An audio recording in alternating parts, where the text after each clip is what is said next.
What's up, guys? It's Kellen from Oahu, and I wanted to share an idea I had with you guys. But first, I thought I would talk a little bit about my background and how I came to know that the Earth is flat. You know, I started looking into some of the deceptions that have been pulled over our eyes. Maybe like 5 years ago, 5 or 6 years ago, right when my kids were being born, and I remember just watching them, sleeping and thinking about the future and what their life would be like, when they grow up, what kind of world that they would inherit. And it's kind of being a little bit scared by seeing all the things that were going on, and I just wanted to know, what's behind all of this, because it always seemed like the media was lying to us and not exactly lining up with reality, what we experienced. So I actually kind of started paying attention when Ron Paul was around. He was in Congress and running for president. And a lot of you guys, I'm sure, maybe started with that. He exposed the Federal Reserve and concept of central banking, printing money out of thin air. And for me, it really started there, because once you understand that money can be manipulated and printed out of thin air, you realize that they can basically manipulate any sector of society. They can buy, you know, pharmaceutical industries, food system, obviously the military, CIA. Ron Paul did a lot of exposing that to all these unjust wars and military interventions overseas, and CIA drug smuggling got into that, and just basically looked at all the different ways that government could manipulate society. And one of the last things I looked into was NASA. I thought, okay, they're messing with us on all these other levels. What about space? You know, not too many people have been to space. What's going on there? And of course, that's when I came across the moon landings and saw a picture of that lunar rover and just how ridiculous it is, and wondered why I had never seen it before. And then I started looking at some of the ISS videos and seeing the astronauts, you know, hanging in space, looking like they're in harnesses, and just all kinds of mistakes, in their NASA videos, and just realizing how ridiculous all this stuff was, and then came across the idea that the Earth might be flat. So again, when I started looking into anarchy, I wanted to know what the Bible said about it, right? So I came across 1 Samuel chapter 8, and this is a really interesting passage. If you haven't read this before, you should check it out. I'll read it to you. 1 Samuel chapter 8, verse 9. Now listen to them, only warn them strongly, and instruct them in the customs of the king who will rule over them. This is at a time when the Israelites were asking Samuel basically to petition God for a king. They wanted to be like a lot of the other pagan nations and have a ruler over them. They didn't trust God. And this passage talks about basically what God said to Samuel after they asked for a king, and he's warning them about what's going to happen. So Samuel reported everything to the Lord had said to the people who had asked him for a king. And he said, "These are the customs of the king who will rule over you. He will take your sons and use them for his benefit, some to serve with his chariots, to be his horsemen, and to run in front of his chariots. Others he will assign to be captains of thousands and of fifties. And he will assign some to plow his ground and reap his harvest, others to make his weapons of war and the equipment for his chariots. And he will take your daughters to be perfumers and cooks and bakers, and he will take your fields, your vineyards, your olive orchards, the best of them, and he will give them to his attendants. He will take a tenth of your seed and of your vineyard harvest. He will give it to officers and attendants. He will take your maidservants and manservants, and the best of your young men and your donkeys, and use them for his own work. He will take a tenth of your flocks, and you yourselves will be his servants. When that day comes, you will cry for help because of your king, whom you chose for yourself, but in those days the Lord will not answer you." But the people refused to listen to Samuel's advice. They said, "No, there must be a king over us." Then we too will be like all the other nations, and our king will be a judge for us and lead us to fight our battles. Pretty deep stuff. Makes you realize how much of that came true. The Israelites asked for a king, and basically they asked for man to govern them. And the Lord prophesied through Samuel basically how they would be taxed and sent to war, and all of the fruits of their labor would go towards the king, towards the government, instead of living peacefully and harmoniously amongst themselves, and basically looking to God as their leader.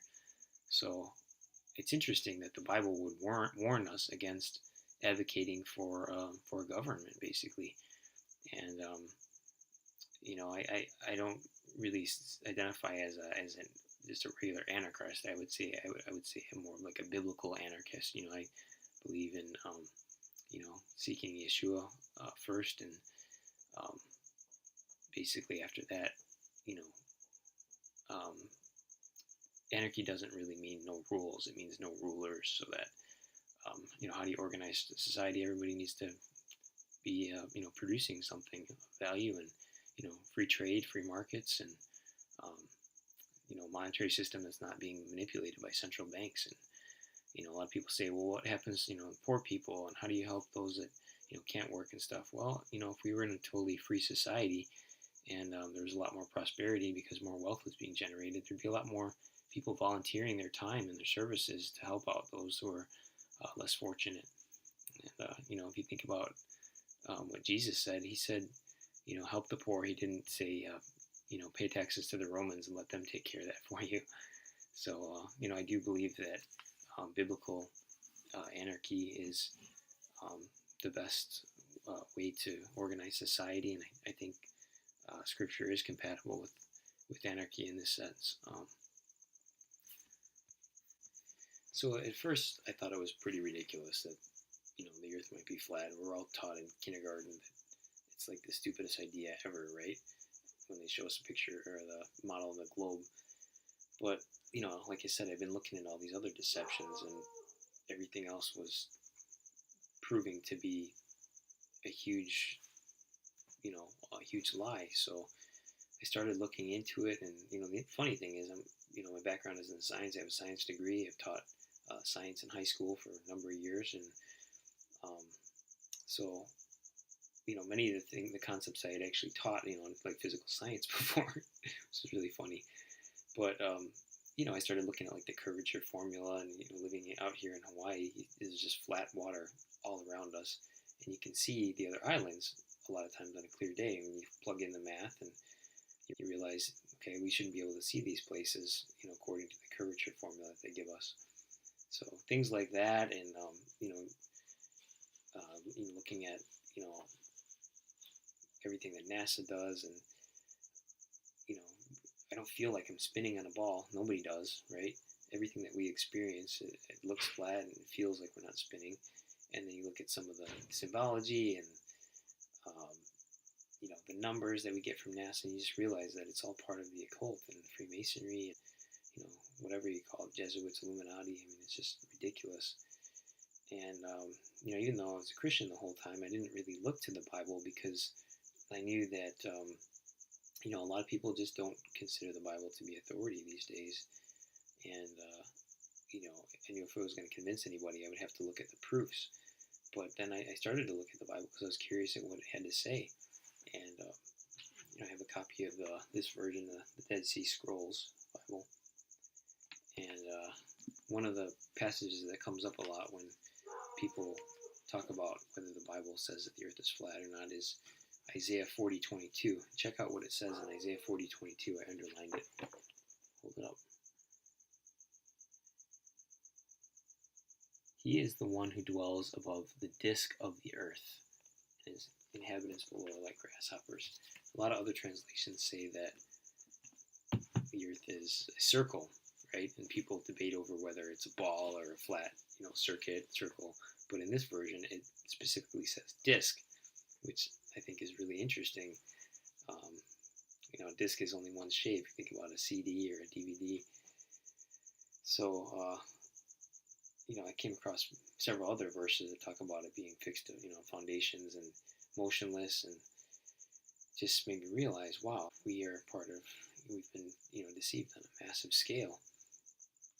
And so, that basically led me to understand that all government is evil, and it's all been part of a tool by Satan and the occult to deceive us and enslave us. So, I started researching things like anarchy. Realizing how ridiculous that sounds. Most people think of anarchy and think of chaos and disorder and people killing each other and stuff. But the more I got into it, I realized it's more about peace and harmony and basically voluntarism. So what am I up to these days now that I know that we live on a flat and motionless plane? Well, I've been doing a lot of the same things that you guys are doing too, sharing videos and memes and proofs, whatever, we can find to try and wake people up. Talking to, friends and family, whoever will listen. Some are somewhat responsive and some are not. They don't want to talk about it at all. I'm sure you guys have had the same experience. But, sometimes I feel like the movement is just like in a rut. We're on Facebook a whole lot. We're trying to share and wake people up as much as possible. But, you know, in one sense, I feel like we need to step up our game and take it to another level. I want to share with you guys what my idea was. Just looking at integrating the ideas of, libertarianism, voluntarism, anarchy, and also, the flat earth, because they're so compatible. Anarchy is all about organizing society without government, without force. And anyone who knows the earth is flat knows that the government is beyond corrupt, just downright evil, right? So there's actually a conference coming up in February, middle of February, called Anarchapulco in Acapulco, Mexico. And it's organized by Jeff Berwick, who is a flat earther. And I kind of had this idea the other day that maybe I should go. Maybe I should go and take this message to a bigger platform and speak to some other truthers. And the number two objective I was thinking about, if you guys have looked into Aaron Kreshok's work, but he has done a few videos, interviews on camera, and helped spread a lot of truth. But he's also a software developer who developed, as far as I know, the first flat Earth cryptocurrency.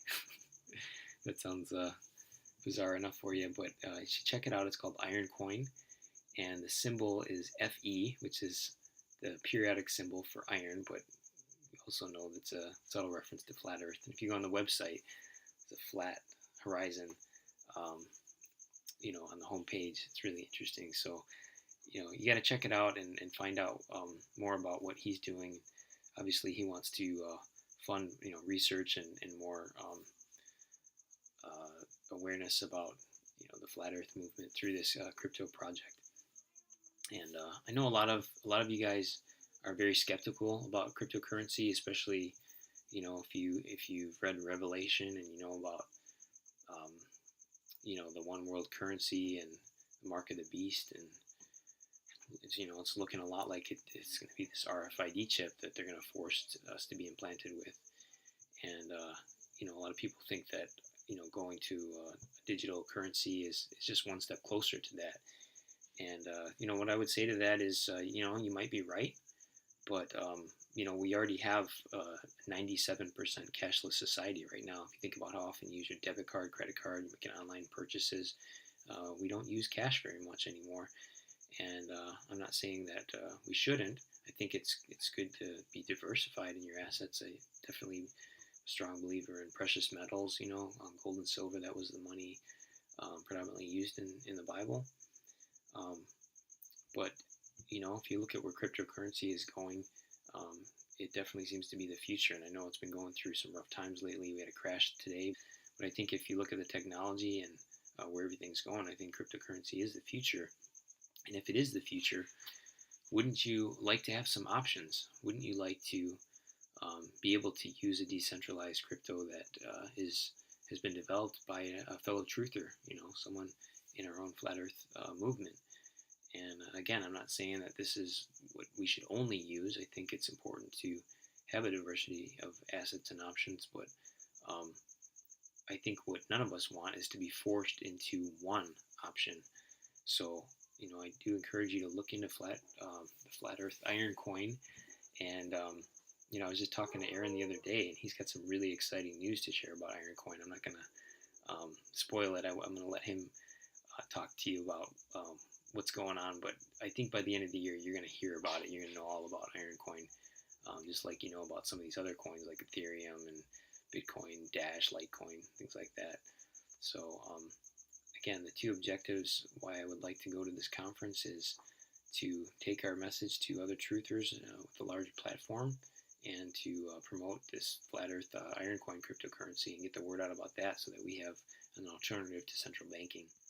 So if you like this idea, taking our message to truthers with a larger platform, and you want to see me ask Ron Paul on camera what he thinks about NASA and the idea that we live on a flat and motionless plane, then um, please support me. I'm going to be creating a GoFundMe account just to cover my airfare, because it is a long ways from Oahu to Acapulco, Mexico, even on a flat Earth map. And again, the objective is to bring the message to a larger um, movement within the truther movement, and to promote this flat Earth cryptocurrency so that we have an alternative to the central banking system. I'm planning to go there to help spread the awareness about that too, and support Aaron Krashuk. So I would really appreciate your help. Um, anything you can throw down, a couple dollars, would go a long way. And now what I'm going to do is show you guys some screenshots so you know a little bit more about the conference in Acapulco, and then I'll show you what the airfare costs to get from Honolulu to Acapulco, Mexico. So here is the conference website with the speakers. And look at this lineup. Adam Kokesh, I don't know if you know who he is, but he's actually going to be running for president in 2020, and his platform is basically to shut down the government. not for president is his slogan. Kind of interesting to see what'll happen in the next election cycle if he gets any airtime. Adam Williams, he's a super cool guy. I've been talking to him recently. Great wellness coach, awesome speaker. Anthony Blanchard, he's doing some really good stuff with gold and cryptocurrency. You should take a look at him if you haven't already. Ben Swan, he got kicked out of CBS for exposing Pizzagate. Really interested to see what is going on in his life lately. We haven't heard from him in quite a while. He's one of the few truthers that was actually part of the mainstream media. Very exciting to see him there. Carrie Wedler, she does a lot of great videos. She was a former Obama supporter, and now she's doing a lot of libertarian videos with anti-media. She's pretty awesome. Dan Dix, Press for Truth. He's another great media journalist. Dan Larimer, founder of Steemit and EOS. Steemit is like an alternative to Facebook, and you should really look into it if you haven't yet. You can get paid for posting, unlike Facebook, which is taking all of our ideas and spying on us. Steemit is a really neat alternative to Facebook. It'll be even better if we can get an app for our phone. Of course, Jeff Berwick, he's the founder and of the Dollar Vigilante and Anarchist. He's also the event organizer for this conference. He's a flat earther. Really excited to meet him in person. He's a great guy. If you haven't looked into his work, you definitely should check him out. And Larkin Rose, he's a pretty famous libertarian anarcho-capitalist. Luke Radowski, he's an amazing journalist. He's been to my town. If you type in homeless anarchist community run by women in Waianae, you'll find a documentary that he did. It was really well done, where he went into the homeless camp and explained how that was run, and really like his work. Mark Passio, he exposes a lot of occult symbolism in government and media. And there he is, Ron Paul, beginning of the rabbit hole for so many of us, right? He's an incredible leader in the libertarian movement. Granted, he's not as far down the rabbit hole as many of us, but for many of us, he was the beginning. He was the one who exposed government corruption, and how the media slants things, and most most notably known for being outspoken critic of the Federal Reserve, and how central banks are just printing money out of thin air. And if it doesn't take too much thinking to figure out that once you have a central bank printing money out of thin air, they can finance basically whatever projects they want. They can control the media, they can control the food system, they can control healthcare, and he did such a great job all those years he was in Congress, exposing a lot of that. And then, Vid Jedlicka, he's the president of Liberland. If you haven't heard of that country, it's a new country that's starting up near the Czech Republic. It's going to be a libertarian country. It's supposed to be the first one in the world. So it'll be interesting to check out his work and see what they're doing over there. Okay, I wanted to show a screenshot of the flight that I'm looking at, Honolulu to Acapulco, February. And here is the price that currently is the lowest price I could find at the moment.